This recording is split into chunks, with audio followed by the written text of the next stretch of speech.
Ang agrikultura ay isa sa pinakamahalagang saligan ng ating ekonomiya.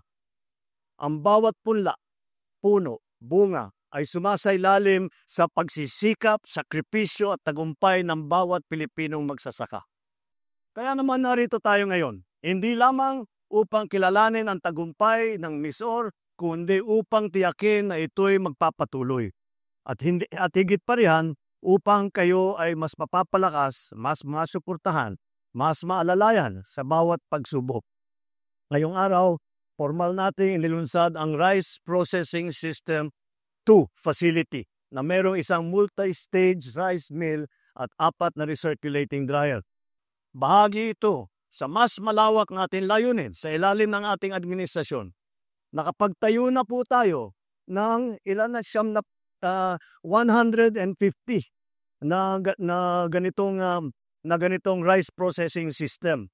Makakatapos tayo sa taon ng 2025,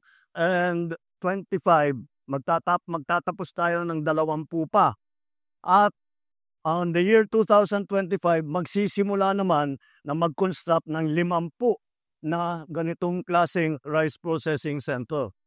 Sa buong rehiyon, nakapagtayo na tayo ng halos 70 kilometrong farm-to-market road at mga tulay na tinatayang nasa 105 linyang metro. Napakinabangan na rin ito ng halos 16,000 pamilyang Pilipino.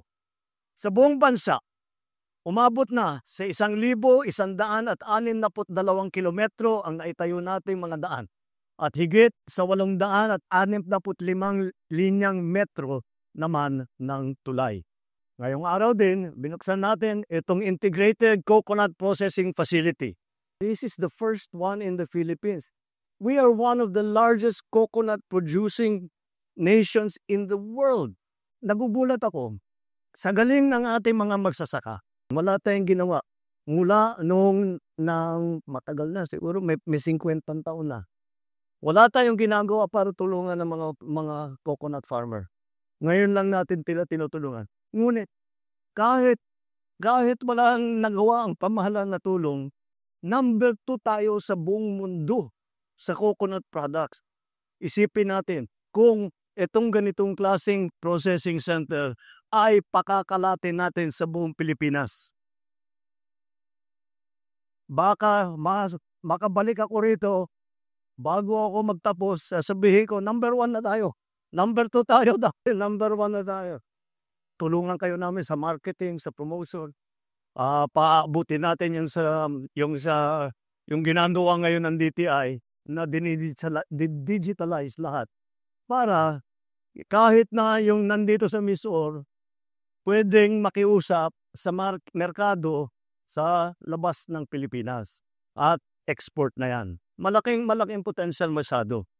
Layunin ng pasilidad na ito na itaas ang halaga ng niyog mula sa kasalukuyang 8 hanggang 10 piso bawat kilo tungo sa 16 hanggang 18 piso bawat kilo.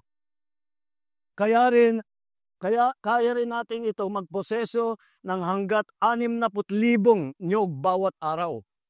Makikinabang dito ang tinatayang nasa 66,000 magsasaka ng niyog sa Misamis Oriental. Makakalikha rin po tayo ng trabaho para sa 2,500 Pilipino. Ito direct employment. Ang upstream at saka ng downstream niyan, mas marami pa.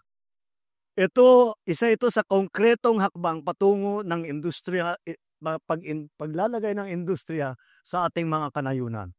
Mga minamahal namin magsasaka, kayo po ang dahilan kung bakit may pagkain sa ating mga hapag. Kayo ang patunay na sa pagsisikap, sakripisyo at pagkakaisa, sama-sama tayong aasenso at uunlad. Alam namin hindi matutumbasan ng anumang proyekto ang dugo at pawis na inyong inaalay. Ngunit sa bawat na programang ito, hangad namin kahit papano ay mapapagaan ang pasanin ng araw-araw. Hinihikayat ko po kayong pagyamanin at alagaan ang mga handog na ito. Patuloy kayong matuto, gumamit ng makabagong teknolohiya, maging huwarang bagong Pilipino. Magsasakang marunong, may dangal, at may pagmamahal sa ating bansa. Ito po ay isang large-scale integrated coconut processing facility na nagproproseso ng 60,000 nuts per day. So ang kaiba nito sa ibang coconut processing facility ay pinoproseso na rin yung lahat na produkto ng parte ng coconut, from the husk to the shell, water, coconut flour, skim milk, and the oil. So this plant is designed to increase the farm gate price of coconut. For example, ngayon, ang farm gate price ng coconut ngayon is nasa 14 pesos to 15 pesos per nut farm gate.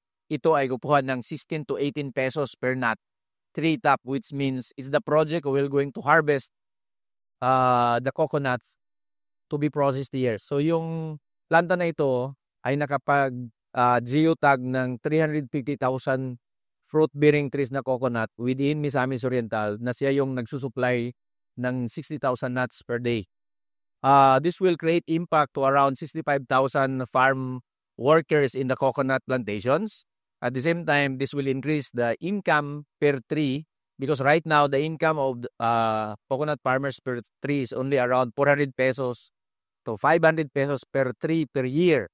This one will increase up to 1,200 pesos per tree per year. So which means it will double the income of coconut farmers with this kind of business model. Another good thing is that this is being managed by FICO, one of the largest cooperative in the Philippines. So in this case, farmers will not only earn from selling the coconut but also from the patronage and dividend or any income from this co-op will also be shared to its member. So ito yung kakaiba sa ibang private operated na processing plant.